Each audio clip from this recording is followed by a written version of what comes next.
Kimanji na sasa hivi unaitwa mama mboga.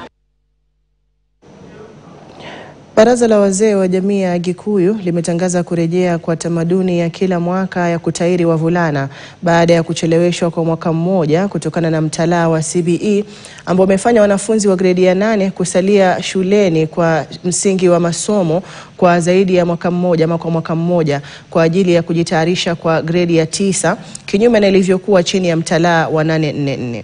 Wakati huo wazee hao chini ya chama chao cha Kiama wamesisitiza kwamba hakuna utata kati yao na kanisa kuhusu tamaduni hiyo, wakikiri kwamba hii ni hafla ya kitamaduni na wala sio hafla ya kanisa. Mkurugenzi wa jamii hiyo Kigochi Waimiri amesema wako tayari kwa tamaduni ya mwaka huu, huku vile vile shule zitakapofungwa kwa likizo ndefu ya mwaka ama mwisho wa mwaka.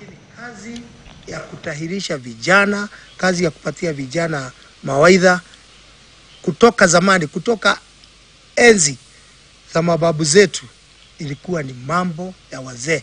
Toka mwezi wa June, mwezi wa 6, wazee ambaye tumewapea kazi hiyo, wazee ambaye wamekubalika, tunaita adhamaki ndio wafalme, wamekuwa wakiketi kutafuta jina na wameletewa majina mengi sana ambaye tulikusanya ikawa ni majina 14. Grade 9 ndio wakati wao wa kwanza. Hakutakuwa grade 9 nyingine, mwaka ingine ya kwanza ni hii ya 2025. The curriculum of circumcision is purely a cultural affair, and culture is a way of life, and the way of life of each community is different from the other communities. But Christianity and religion are universal.